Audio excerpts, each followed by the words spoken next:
What's up guys, and welcome back once again to Diddy Reviews. Today I'm going to be checking out another case. This is a very budget oriented case. This is from Hellcrack. This is their HCS something. This is their HCS255 case, really catchy name. But this is a very budget orientated case, and what I'm going to talk to you about straight away before I get into the actual case itself is the price of it. So this is around £40 here in the UK. I think it's $38.99. And you get 6 included ARGB fans. So as the title or the thumbnail would have suggested on this, if you look at it that way in terms of the fans, the case is almost free.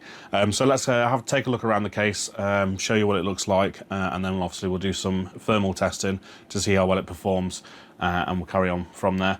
So stick with me guys and let's take a look. So as you can see, I've already done a build in this case, got it all up and running. This is just an old build I've used basically just to test the case itself. It doesn't really matter what pieces are in it, it's literally just to test it. So I'll just give you a quick talk of what's through it. It's a 1700X AMD Ryzen 9, or was that Ryzen 5, 7, I can't remember. It's Ryzen 7 I believe. It's on a B450 Asus Plus motherboard. We've got a GTX 1080 Ti, still a great graphics card, and for cooling we've got a Silentium, or now known as Endorphy, Fortis 5 Dual for cooling, so should be plenty of cooling, and we've got 32GB of DDR4 at 3200, and that's the Crucial Ballistics non-RGB RAM. So it's kind of a budget board in there, budget sort of system in here as well.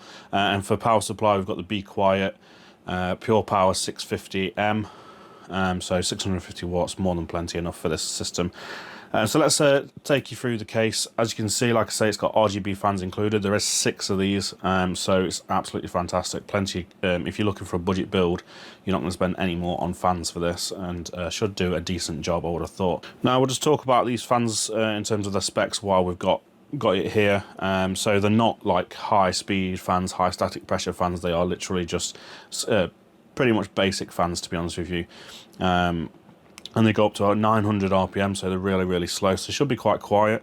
30 CFM, so not massive airflow, and only 0.61 max of H2O, so they're not going to be any good for radiators, so don't be putting these on an AIO.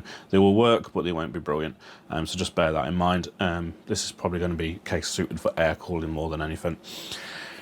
So let's quickly start off with the front of the case. As you can see, sort of mesh finish on here. Looks quite nice. Got the HCS Hellcrack logo, and obviously you got your 3 120mm fans. Let's just quickly take this cover off.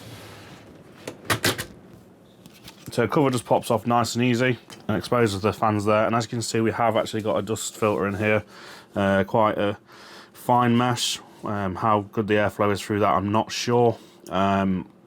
But we'll do some thermal testing in a bit so you can see basically with the panels on and off how well it performs. It is all a plastic construction on the front here, so it's like I say, a very budget oriented case.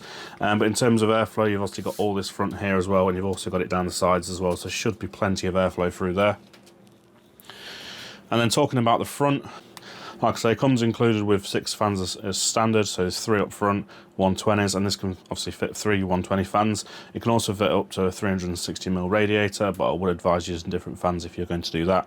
The fans do look quite nice, RGB, and you've also got an LED switch on top here which you can press.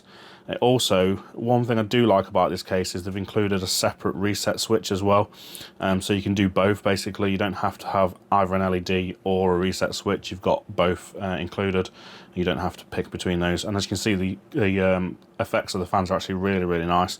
The colour's nice on it, and they look really good. And you've got, like I say, you've obviously got loads of different settings on these. You can flick through them. Obviously the only problem with this is you have to go all the way through them to get back round again. So if you've missed one and want to get back to it, you're going to have to go all the way around. So let's just quickly flick through a few of these so you can see, and then we're back there. We'll leave it on the rainbow puke. So that's pretty much the front talked about. Now, as we're still at the front, I might as well talk about the top as well, and the front panel I/O, top panel I/O. So at the top here, you've got your power switch, your reset switch, your LED switches all the way over here, and then you've got 2 USB 2s and a USB 3, and you've got a split microphone and headphone jack at the front. I like to see a split one, although most people don't really use these anymore on the front panels. At the top, we've got a magnetic dust filter. It's a standard sort of sheet of magnetic dust filter. Nothing special there really, but that's sort of standard for budget cases, but will do the job. However, it's not really needed on the top, but it does make it look a bit tidier. It's obviously just going to stop some dust falling in while the computer's off, but as it's on, most people are using this as an exhaust, it's obviously not going to get much dust in it anyway. So talking about up the top as well, you've got space for up to two 140s or two 120s RGB fans up here. I'll say this comes with two pre-installed 120s, and you can get up to a 280mm radiator up here as well. So it does have plenty of capacity for cooling. One thing I will say, just feeling this here, there's quite a lot of airflow coming from these, even though they're very slow and not rated very high. The airflow feels pretty decent. And then put this on and we'll see. Yeah, it does definitely reduce it quite a lot with that fan filter on, but it's not going to cause too much of an issue. So that's the top done. Now let's go around to sort of the business side. So this is the business side. You get a tempered glass panel with it, which is good, especially in a budget case. They don't really find many acrylic panels anymore, or solid panels, even on budget cases. But still, including tempered glass on such a budget case is a nice little addition, and must cost quite a bit, to be fair.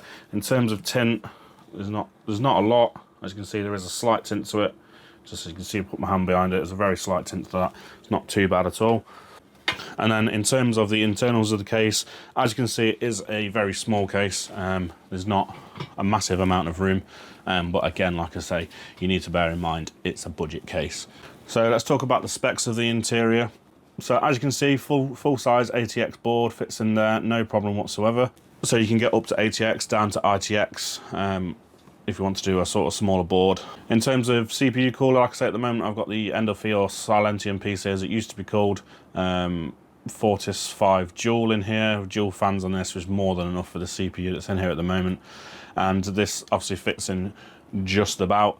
So in terms of specs, the CPU cooler, it's up to 160mm this way, so it's decent. Like you see, this is a big cooler and this fits in quite nicely, but obviously you're going to struggle with your big sort of Be Quiet Dart Rocks or Noctua NHD 15s, things like that are going to struggle to get in here, or probably won't get in here at all, to be fair. But obviously check the specs on that if you're looking at this case as to what cooler you want to go in here.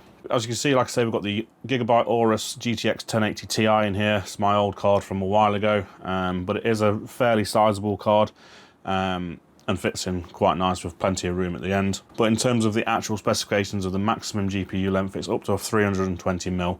That's without any radiator at the front, so bear in mind, if you're going to put a radiator at the front, it's going to eat into that space.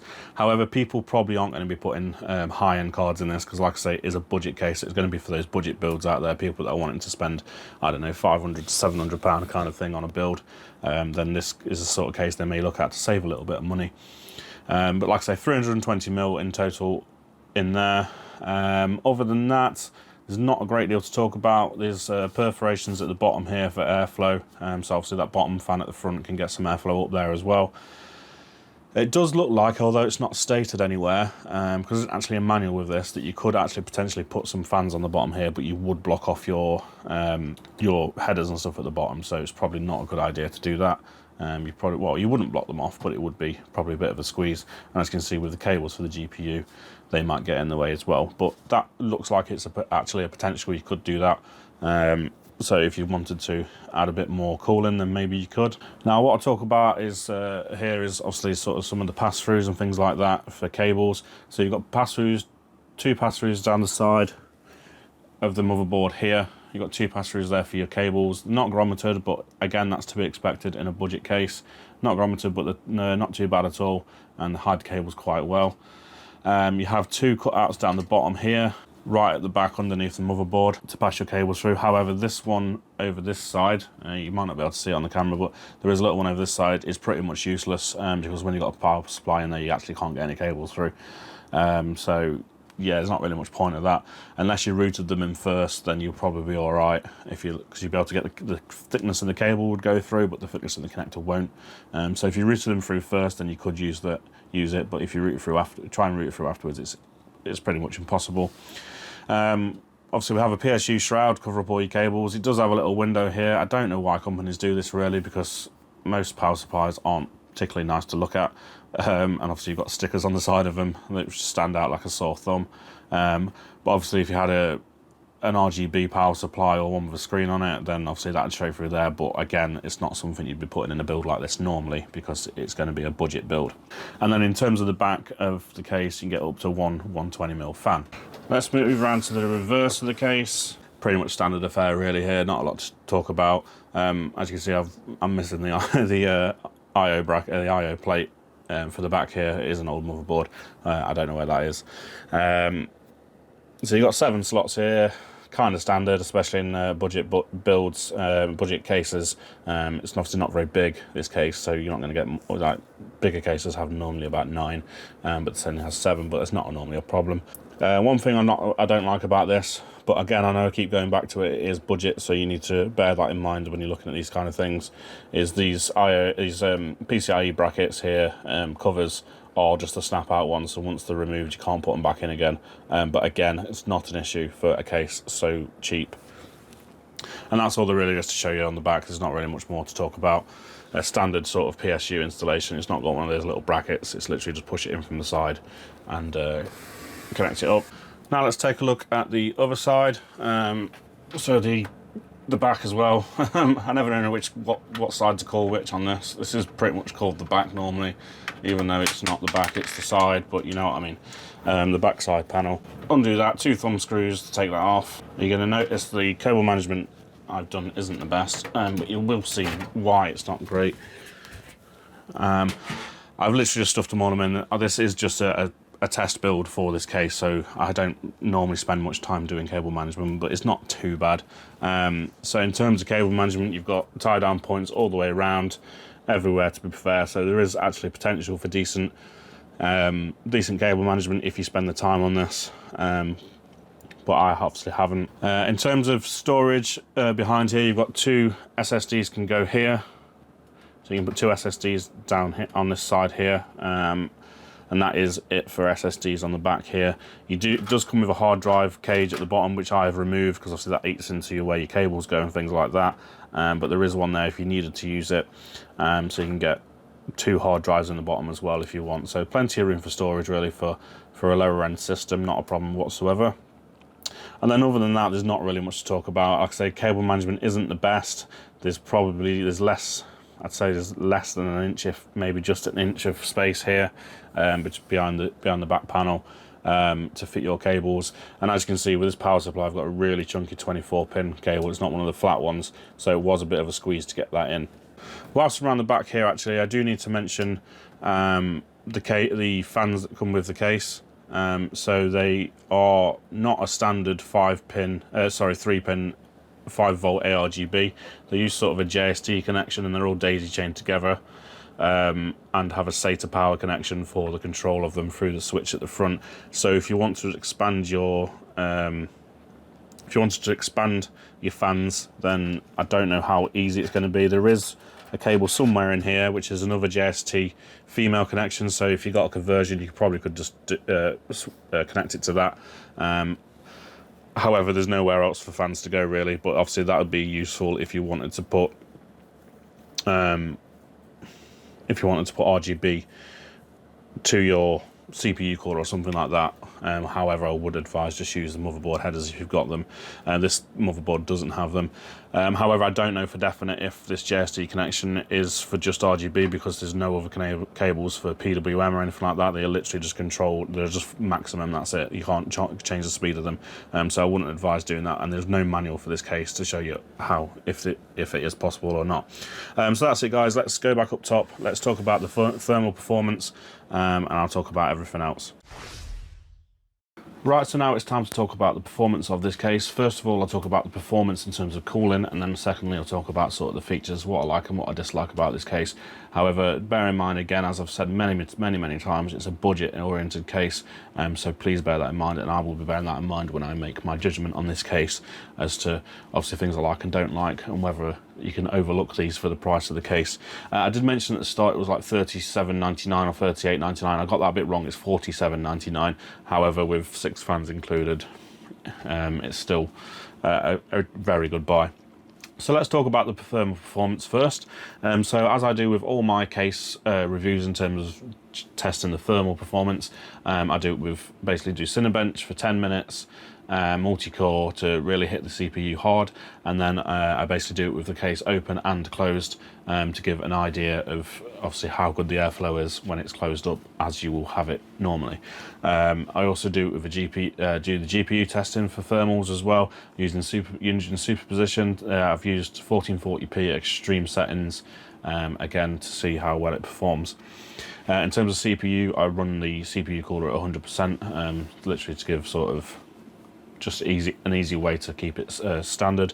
And the GPU I've just left at its sort of stock settings, so it doesn't kick the fans until about 60 degrees, but it's the same in both tests, so you get the same sort of idea. So first of all, let's talk about idle temperatures. I will give you the temperature that was recorded plus the over ambient, because obviously the temperature did change in this room as I was doing the testing, so it's only fair to give you an over ambient temperature to show you the true results. So the idles with the case closed as it is standard was 35 degrees, and that was 18 degrees over ambient.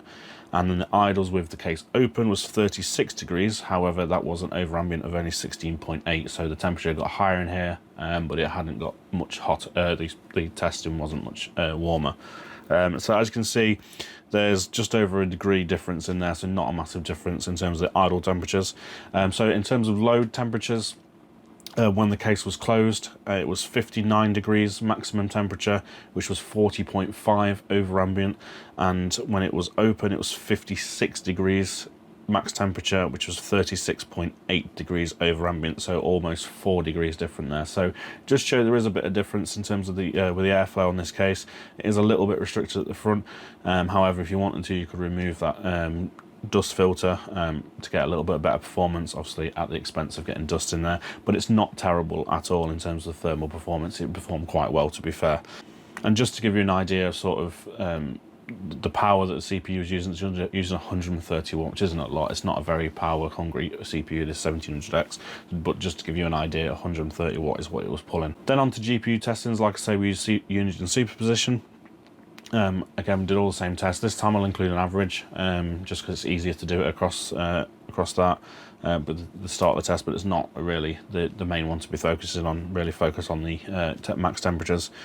So idle when the case was closed was 27.5, which was a 9 degrees over ambient temperature, and then idle when the case was open was 26.5 degrees, which at the time was a 7.5 degrees over ambient. So again, a degree and a half difference, not massive, but not terrible. So there is a difference, but it's not that bad at all.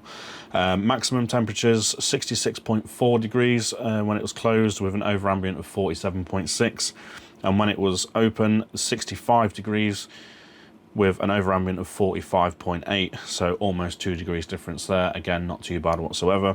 And then averages 53.8 when it was closed with a 35 degree over ambient, and 53.8 when it was open with a 34.6 degree over ambient. So again, not too bad whatsoever. So in terms of the thermal performance, decent, really decent to be fair. Can't grumble at it at all. There is a little bit of difference there with maximum temperatures, but it's nothing to worry about too much.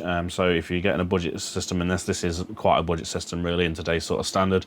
So it gives you a good idea of the sort of temperatures you could expect, things like that. So yeah, in terms of thermal performance, I'm actually quite happy with it. It does really well. Let's talk about a few things I don't like. There's not a lot of them because you have to bear in mind the price of this case. So the fans, not a big fan of the fans. With them not being able to connect to PWM or to ARGB headers, it makes them obviously not the best fans out there. However, they do a decent job of cooling, and they are included in the case price, and there's 6 of them, so you don't actually need to buy any more. So you're going to save yourself a massive amount there if you're looking at doing a budget build. So just bear that in mind. Like I say, again, think of the price in terms of whether it's an issue or not. Personally, to me, for the price of this case and how many fans you're getting, it's not really that much of an issue. Another thing, the PCI slots, which are the sort of snap out ones, again, it's expected on budget cases, so again, not too bad there at all. Cable management's not great. There's not that much space behind the back, but again, it's a budget case. Other than that, there's not really much more to talk about in terms of how any bad things with it. It's a £47 case, which is probably about $50 if you can get it in the US, I don't know.